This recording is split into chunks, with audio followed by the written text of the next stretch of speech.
तो दोस्तों स्वागत है आपका हमारे YouTube channel Target Civil Services में। तो आज है 2 अप्रैल और मध्य प्रदेश के डेली करंट अफेयर में आज हम पढ़ेंगे 2 अप्रैल के करंट अफेयर। तो लेक्चर ध्यान से देखिएगा। और दोस्तों आज मैं कोशिश करूंगा कि आपके लिए जो हाफ मंथली का करंट अफेयर है 15 मार्च से लेकर 31 मार्च तक, तो उसका वीडियो लेकर आऊँ। ठीक है, तो आज है 2 अप्रैल और आज मनाया जाता है विश्व ऑटिज्म जागरूकता दिवस। यानी जो लोग मानसिक रूप से पीड़ित रहते हैं तो उनके जागरूकता दिवस मनाया जाता है आज के दिन, यानी 2 अप्रैल को मनाया जाता है। और संयुक्त राष्ट्र महासभा ने 2007 में 2 अप्रैल को विश्व ऑटिज्म जागरूकता दिवस के तौर पर मनाने की घोषणा की थी। तो कब की थी? 2007 में। दोस्तों जो ऑटिज्म से पीड़ित व्यक्ति होता है ना, वो अपनी ही दुनिया में खोया रहता है, उसको बाहर क्या हो रहा है कुछ नहीं पता रहता है। यानी ये एक प्रकार से मानसिक बीमारी है। इसके लक्षण देखें हम तो देखिए, ये मानसिक रूप से विकलांग हो सकते हैं इसमें, और मिर्गी के दौरे भी पड़ते हैं इसमें, और बोलने और सुनने की समस्या भी आती है ऑटिज्म में। तो ये है ऑटिज्म जागरूकता दिवस 2 अप्रैल। और दोस्तों देखिए, आज हमारा टारगेट है 1500 लाइक का, तो ज़्यादा से ज़्यादा लोग लाइक करिएगा। अच्छा लगता है लाइक करते हो तो हम भी थोड़ा मोटिवेट हो जाते हैं कि आपको पसंद आ रहा है लेक्चर। तो चलिए सबसे पहले कर लेते हैं, हमने जो कल करंट अफेयर पढ़े थे उसका रिवीजन, उसके बाद हम स्टार्ट करेंगे आज के करंट अफेयर। ठीक है, तो सबसे पहले हमारा क्वेश्चन था, मध्य प्रदेश धार्मिक स्वतंत्रता अधिनियम 2021 मध्य प्रदेश में कब से लागू हो गया? तो देखिए, हमारी राज्यपाल आनंदीबेन पटेल की अनुमति के बाद मध्य प्रदेश राज्यपत्र में ये कब प्रकाशित हुआ था? 27 मार्च 2021 को।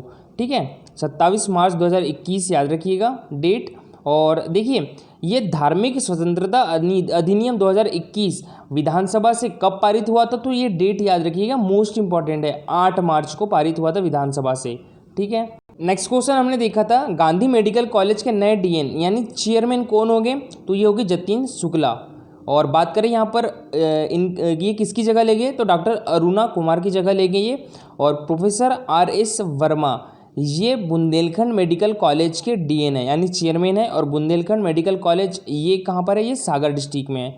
और बात करें डॉक्टर भरत जैन की, तो ये अभी गजरा राजा मेडिकल कॉलेज ग्वालियर के डीएन है। ठीक है, और जो गजरा राजा मेडिकल कॉलेज है वो मध्य प्रदेश का पहला मेडिकल कॉलेज है। नेक्स्ट क्वेश्चन देखा था हमने, मध्य प्रदेश के किस जिले की सबसे बड़ी रिंग रोड को भारतमाला परियोजना में शामिल कर लिया गया है? तो ये किस जिले में है? यह है जबलपुर डिस्ट्रिक्ट में, याद रखिएगा। और देखिए, इसके पहले जो कल का लेक्चर था हमारा, उसमें मैंने पूरी डिटेल में समझाया है भारतमाला परियोजना को। अगर आपको जानना है तो वो लेक्चर देख सकते हो, कल वाला लेक्चर, यानी 1 अप्रैल वाला लेक्चर। नेक्स्ट क्वेश्चन था, देश में सर्वाधिक आयुष्मान कार्ड बनाने का रिकॉर्ड किस राज्य का है? तो ये हमारे प्यारे मध्य प्रदेश का है, याद रखिएगा। नेक्स्ट क्वेश्चन था, मुख्यमंत्री शिवराज सिंह चौहान मिशन अर्थ के तहत भोपाल में अत्याधुनिक सीमन उत्पादन प्रयोगशाला का लोकार्पण कब करेंगे? तो ये करेंगे 3 अप्रैल को। उच्च शिक्षा मंत्री डॉक्टर मोहन यादव ने कितने जिलों में एक उच्च शिक्षा उत्कृष्टता संस्थान स्थापित करने के निर्देश दिए हैं? तो देखिए, ये 5 डिस्ट्रिक्ट को, और वो 5 डिस्ट्रिक्ट कौन है? तो एक है ग्वालियर, और एक है उज्जैन, रीवा, इंदौर, और एक जबलपुर। नेक्स्ट क्वेश्चन देखा था, मध्य प्रदेश में सरकारी के साथ निजी अस्पतालों पर भी कितने दिनों के लिए एस्मा एक्ट लागू कर दिया है? तो ये कर दिया है 3 महीनों के लिए। नेक्स्ट क्वेश्चन था, 700 थानों में ऊर्जा महिला हेल्प डेस्क का शुभारंभ किसके द्वारा किया गया? तो ये प्रकाश श्रीवास्तव जी के द्वारा किया गया, और ये मध्य प्रदेश हाईकोर्ट के न्यायाधीश भी है। और मध्य प्रदेश हाईकोर्ट कहाँ पर है? तो ये जबलपुर में है, और इसके अभी मुख्य न्यायाधीश कौन है? तो वो मोहम्मद रफीक है। चलिए अब स्टार्ट करते हैं हम आज की करंट अफेयर। तो किस राष्ट्रीय उद्यान की बाघिन कालर काली के नाम विश्व में सर्वाधिक संख्या में प्रसव और शावकों को जन्म देने का रिकॉर्ड है? तो ये किस राष्ट्रीय उद्यान की बाघिन है कालर कली? तो ये है पेंच राष्ट्रीय उद्यान की। तो इसका आंसर क्या हो जाएगा? Option number B. ठीक है, पेंच राष्ट्रीय उद्यान। तो देखिए, टाइगर स्ट्रीट, देखिए हमारे मध्य प्रदेश में कौन कौन से नाम से जाना जाता है? टाइगर स्ट्रीट, लेपर्ड स्ट्रीट, सोया प्रदेश, घड़ियाल स्ट्रीट, मध्य भारत, नदियों का मायका भी बोला जाता है, घड़ियाल स्ट्रीट भी बोला जाता है। तो देखिए, टाइगर स्ट्रीट का दर्जा दिलाने में अति विशिष्ट योगदान देने वाली पेंच टाइगर रिजर्व की बाघिन कालर कली के नाम विश्व में सर्वाधिक संख्या में प्रसव और शावकों के जन्म का अनूठा कीर्तिमान है। ठीक है, और इन्होंने अभी तक 29 शावकों को जन्म देने का विश्व रिकॉर्ड दर्ज है इनके नाम पे। और ये अभी कितने साल की है, तो 15 वर्ष पूरी कर चुकी है। देखिए भारत के किसी भी प्रदेश की तुलना में मध्य प्रदेश में सर्वाधिक बाघ है और प्रदेश में बाघों की संख्या कितनी है, तो 526 है। ठीक है, देखिए प्रथम पर है मध्य प्रदेश और द्वितीय पे कौन सा है, तो कर्नाटका है। ठीक है, कर्नाटका में कितने बाघ है, तो 524 है कर्नाटका में बाघ। इसके बाद है उत्तराखंड, उत्तराखंड में कितने हैं, तो 442 है उत्तराखंड में। ठीक है, तो याद रखिएगा उत्तराखंड थर्ड स्थान पे है। ठीक है, और सेकंड पे कौन हो गया, कर्नाटक, और फर्स्ट पे कौन हो गया, हमारा प्यारा मध्य प्रदेश। मध्य प्रदेश में 3431 तेंदुआ होने का आकलन है, जो किसी भी राज्य से अधिक होने के साथ ही भारत में उपलब्ध तेंदुओं की संख्या का 25% है। तो तेंदुआ यानी लेपर्ड, ठीक है, तो हमारे मध्य प्रदेश को लेपर्ड स्टेट भी बोला जाता है। और प्रदेश में तेंदुओं की आबादी में 80% की बढ़ोतरी हुई है, जबकि देश में 60% बढ़ोतरी हुई है। और देखिए यहाँ पर हम बात करें गिद्ध की, तो हमारे मध्य प्रदेश में तकरीबन 9446 गिद्ध पाए गए हैं। पिछले 2 साल में गिद्ध की संख्या में 1049 का इजाफा हुआ है और गिद्धों की संख्या के मामले में प्रदेश पहले स्थान पर काबिज है। और घड़ियाल में भी पहले स्थान पर है हमारा मध्य प्रदेश। ठीक है, 1800 घड़ियाल के साथ। देखिए बात हो रही है यहाँ पर राष्ट्रीय उद्यान की, तो हमारे मध्य प्रदेश में 12 राष्ट्रीय उद्यान है। ठीक है, और 12 राष्ट्रीय उद्यान में सबसे पहला राष्ट्रीय उद्यान कौन सा था, तो ये था कान्हा किसली राष्ट्रीय उद्यान था। पहला राष्ट्रीय उद्यान कौन सा था, कान्हा किसली राष्ट्रीय उद्यान था। ठीक है, और इसकी स्थापना कब हुई थी, 1955 में हुई थी इसकी स्थापना। ठीक है, और बात करें 12वां राष्ट्रीय उद्यान कौन सा है, तो ये कूनो राष्ट्रीय उद्यान है, 12वां राष्ट्रीय उद्यान। और यहाँ बात करें हम पेंच राष्ट्रीय उद्यान की, तो इसकी स्थापना कब हुई थी, 1975 में इसकी स्थापना हुई थी। और ये मध्य प्रदेश के सिवनी और छिंदवाड़ा डिस्ट्रिक्ट में है। ठीक है, पेंच राष्ट्रीय उद्यान। नेक्स्ट क्वेश्चन है, हरियाणा में आयोजित national para Olympic wheelchair fencing championship, facing यानी क्या होता है, तलवारबाजी। ठीक है, तलवारबाजी चैंपियनशिप में गुना के दीपक शर्मा ने छत्तीसगढ़ को कौन सा पदक दिलाया है। अच्छा, यहाँ बात देखिए, ये है गुना के, लेकिन छत्तीसगढ़ को इन्होंने पदक दिलाया है। तो देखिए हमारे मध्य प्रदेश में जो व्हीलचेयर फेसिंग एसोसिएशन है नहीं, तो इनको मौका मिला छत्तीसगढ़ से खेलने का, तो इन्होंने छत्तीसगढ़ को दिलाया है कांस्य पदक। तो इसका आंसर क्या हो जाएगा, ऑप्शन नंबर सी। ठीक है, ये मोस्ट इंपॉर्टेंट क्वेश्चन है।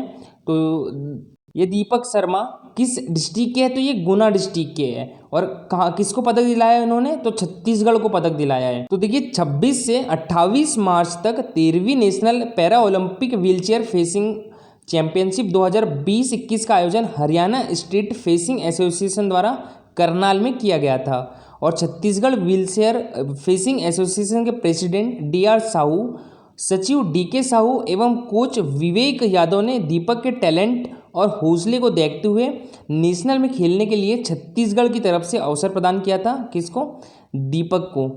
ठीक है, दीपक शर्मा। और यहाँ बात करें, दीपक ने इस अवसर को भुनाते हुए छत्तीसगढ़ प्रदेश को कांस्य पदक दिलाया। और मध्य प्रदेश के लिए भी बड़े गौरव की बात है ये, क्योंकि मध्य प्रदेश के किसी पैरा नेशनल व्हीलचेयर खिलाड़ी ने यह पहला मेडल जीता है। ठीक है, तो इसलिए मोस्ट इंपॉर्टेंट हो जाता है क्या, मध्य प्रदेश में किसी पैरा नेशनल व्हीलचेयर खिलाड़ी ने यह पहला मेडल जीता है, जो कि दोनों प्रदेशों के लिए बड़े सम्मान की बात है। नेक्स्ट क्वेश्चन है, मध्य प्रदेश के किस संभाग में 5 अप्रैल से जल संचय अभियान चलाया जाएगा। तो ये किस संभाग में चलाया जाएगा, तो ये चलाया जाएगा भोपाल संभाग में। तो इसका आंसर क्या हो जाएगा, ऑप्शन नंबर ए। ठीक है, भोपाल संभाग में चलाया जाएगा जल संचय अभियान। और इस अभियान में संभाग की करीब 1000 जल संचयन जल संरचनाओं का निर्माण और जीर्णोद्धार किया जाएगा। और प्रशासन के जल संचय अभियान के अंतर्गत जिलों द्वारा जल संचयन गतिविधियों के तहत भोपाल में 100, सीहोर में 125, रायसेन में 200 और विदिशा में 250 और राजगढ़ में 324 तालाबों के जीर्णोद्धार हेतु 920 स्थल चयनित किए गए हैं। इनमें से 666 प्रकरणों में तकनीकी व 191 प्रकरणों में प्रशासकीय स्वीकृति भी जारी हो चुकी है। और इस जल संचय अभियान के तहत प्रत्येक ग्राम पंचायत में कम से कम एक जल संचय संबंधी कार्य किया जाएगा। दोस्तों यहाँ बात करें हम भोपाल संभाग की, तो देखिए भोपाल संभाग में 5 डिस्ट्रिक्ट है, वो कौन कौन सी, तो एक तो भोपाल हो गई, एक विदिशा हो गई, एक रायसेन हो गई, और एक सीहोर हो गई, और एक राजगढ़। ठीक है दोस्तों, बात करें हमारे मध्य प्रदेश में कितने संभाग हैं, तो हमारे मध्य प्रदेश में है 10 संभाग और 52 जिले हैं। ठीक है, 10 संभाग है और 52 जिले हैं। नेक्स्ट क्वेश्चन है हमारा, हाल ही में किस यूनिवर्सिटी ने स्वयं का मेडिकल कॉलेज और हॉस्पिटल खोलने की घोषणा की है? तो ये की है जिवाजी यूनिवर्सिटी ने। तो इसका आंसर क्या हो जाएगा? Option number B. ठीक है, जेयू ने की है। और बात करें यहाँ पर जेयू की, तो इसकी फुल फॉर्म क्या होती है? जिवाजी यूनिवर्सिटी, और इसकी स्थापना हुई थी 1964 में इसकी स्थापना हुई थी। ठीक है, और ये किसके द्वारा की गई थी? तो हमारे उस टाइम के जो राष्ट्रपति थे सर्वपल्ली राधाकृष्णन, उनके द्वारा इसकी स्थापना की गई थी। और बात करें अभी इसके चांसलर कौन है? तो ये तो हमारे मध्य प्रदेश के राज्यपाल आनंदीबेन पटेल हो गई। और बात करें वाइस चांसलर, तो वाइस चांसलर कौन है? संगीता शुक्ला है। ठीक है, तो याद रखिएगा। और जिवाजी विश्वविद्यालय अब खुद का मेडिकल कॉलेज व 300 बेड से अधिक का अस्पताल खोलेगा। और मेडिकल कॉलेज में कितनी सीटें होगी? तो 150 सीटें होगी। और वर्तमान में मध्य प्रदेश में 17,000 की जनसंख्या पर एक डॉक्टर है। और डॉक्टरों की कमी को पूरा करने के लिए भी हॉस्पिटल खोलने की आवश्यकता है। और नई शिक्षा नीति के अनुसार विश्वविद्यालय को मल्टी फंक्शनल होना जरूरी है, इसलिए विश्वविद्यालय को स्वयं का हॉस्पिटल खोले जाने की ज़रूरत है। और ग्वालियर संभाग में वर्तमान में कोई भी प्राइवेट कॉलेज संचालित नहीं है, जबकि अन्य संभागों में यह व्यवस्था उपलब्ध है, अतः मेडिकल कॉलेज खोला जाना चाहिए। ठीक है, तो ये देखिए जुलाई में एक एनओसी भेजेंगे केंद्र सरकार को, फिर उस पर डिस्कस किया जाएगा। नेक्स्ट क्वेश्चन है हमारा, 23वां राष्ट्रीय क्रांतिवीर अवार्ड शिक्षाविद किस जिले के डॉक्टर केशवराव सदाशिव मुसलगांवकर को दिया जाएगा? तो ये किस जिले के हैं? तो ये हमारे मध्य प्रदेश की संस्कारधानी उज्जैन के है। ठीक है, सॉरी, मध्य प्रदेश की सांस्कृतिक राजधानी है उज्जैन, और संस्कारधानी कौन सी है? जबलपुर। तो मध्य प्रदेश की सांस्कृतिक राजधानी कौन सी है? उज्जैन है, और संस्कारधानी है जबलपुर। इसमें कंफ्यूज मत होइएगा। तो 23वां राष्ट्रीय क्रांतिवीर अवार्ड का समारोह कब होगा? तो ये 4 अप्रैल को होगा। और कोरोना के चलते आयोजन डिजिटल प्लेटफॉर्म पर आयोजित किया जाएगा। और समारोह में स्वतंत्रता संग्राम सेनानी, समाजसेवी, पत्रकार और चिंतक और लेखक स्वर्गीय रामचंद्र रघुवंशी काकाजी की स्मृति में 23वां राष्ट्रीय क्रांतिवीर अवार्ड शिक्षाविद डॉक्टर केशवराव सदाशिव मुसलगांवकर को दिया जाएगा। और देखिए इनको 2017 का पद्मश्री अवार्ड भी दिया गया था। और 2017 में उत्तर प्रदेश ने भी डॉक्टर मुसलगांवकर को संस्कृत के क्षेत्र में उनके उल्लेखनीय साहित्य कार्य को देखते हुए विश्व भारती सम्मान दिया था। और दोस्तों इनको पद्मश्री 2017 का जो अवार्ड मिला था, तो किस क्षेत्र में दिया था? तो ये साहित्य और शिक्षा के क्षेत्र में मिला था इनको पद्मश्री अवार्ड। कब? 2017 में मिला था। तो ये मोस्ट इंपॉर्टेंट क्वेश्चन है, याद रखिएगा। ठीक है, किसको? सदाशिव शास्त्री मुसलगांवकर को नाम याद रखिएगा। और ये किस डिस्ट्रिक्ट से है? तो यह उज्जैन डिस्ट्रिक्ट से। और इनको अभी तक ये देखिए राष्ट्रीय पुरस्कार भी मिल चुका है। ठीक है, कालिदास सम्मान भी मिल चुका है, राज्य शिखर सम्मान भी मिल चुका है, और विद्वत भूषण सम्मान काशी भी मिल चुका है, और विश्व भारती सम्मान भी मिल चुका है। नेक्स्ट क्वेश्चन है हमारा, एक ही दिन में 1001 रंगोली बनाकर कौन सा नगर निगम प्रदेश में नंबर 1 बन गया है? तो ये रतलाम डिस्ट्रिक्ट है। और इन रंगोली को अंजाम दिया है 12 स्व सहायता समूह की 100 व महिला एवं बाल विकास विभाग की 150 आंगनवाड़ी कार्यकर्ता व सहकारियों ने। ठीक है, और रंगोली सुबह 7 बजे से शुरू होकर शाम 7 बजे तक की बनाई गई थी। मतलब ये 12 घंटे तक की चली थी। ठीक है, और एक ही दिन में 1001 रंगोली बनाकर नगर निगम कौन सा? रतलाम नगर निगम प्रदेश में नंबर 1 बन गया है। नेक्स्ट क्वेश्चन हमारा, किस जिले ने कृषि, उद्यान एवं पशुपालन के क्षेत्र में किए गए विशेष कार्यों के कारण संपूर्ण भारत के 112 जिलों में देश में प्रथम स्थान हासिल किया है? तो वो कौन सा जिला है हमारे मध्य प्रदेश का? तो वो है छतरपुर डिस्ट्रिक्ट। तो इसका आंसर क्या हो जाएगा? Option number C. और दोस्तों ये जो रैंकिंग निर्धारित कौन करता है? तो ये नीति आयोग द्वारा निर्धारित की जाती है रैंकिंग। ठीक है, तो प्रधानमंत्री द्वारा देश में शुरू किए गए आकांक्षी जिलों, देखिए इसका मतलब समझिए पहले आकांक्षी जिलों का। तो इसमें देखिए 112 जिले लिए गए हैं, 112 जिले लिए गए हैं हमारे देश में। तो ये जो 112 जिले हैं ये कुछ सामाजिक क्षेत्रों में पीछे रह गए हैं। ठीक है, अल्प विकसित श्रेणी में आते हैं ये जिले। तो इनकी तरक्की करने के लिए आकांक्षी जिला योजना बनाई गई थी। तो इनमें नागरिकों के जीवन स्तर को सुधारने और सभी के लिए समावेशी विकास सुनिश्चित करने के लिए संचालित हो रहे आकांक्षी कार्यक्रम के कृषि क्षेत्र में छतरपुर जिला देश का सर्वश्रेष्ठ जिला बना है। ठीक है, और ये जो आकांक्षी जिला कार्यक्रम है इसकी शुरुआत कब की गई थी? तो इसकी शुरुआत की गई थी 2018 में। ठीक है, और इसके जो रैंकिंग है वो कौन निर्धारित करता है? तो नीति आयोग करता है। और वहीं स्वास्थ्य एवं पोषण के क्षेत्र में देश भर के आकांक्षी जिलों में छतरपुर जिले को द्वितीय स्थान हासिल हुआ है।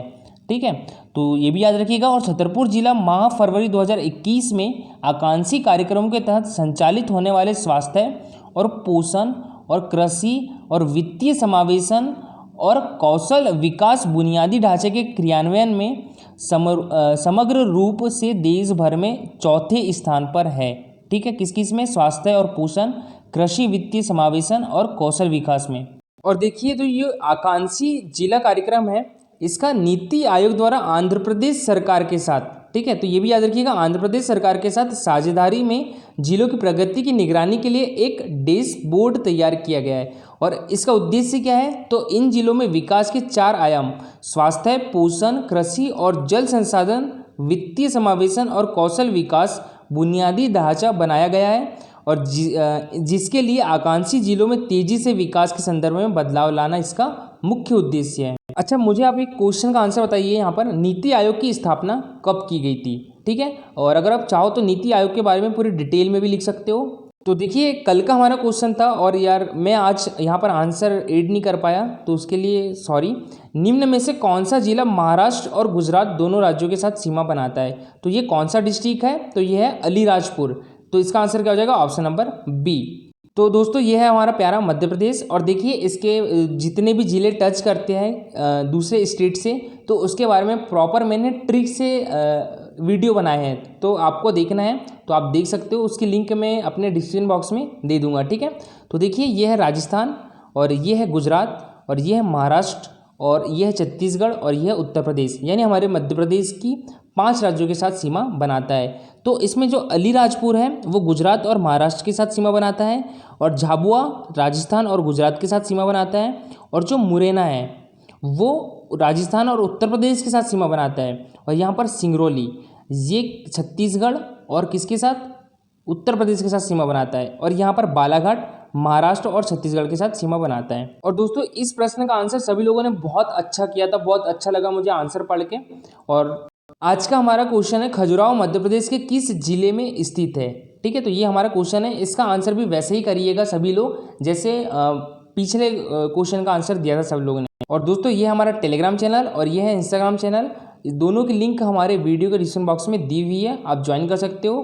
ठीक है, अगर लेक्चर अच्छा लगा हो तो लाइक और शेयर जरूर करिएगा। Thank you for watching this video.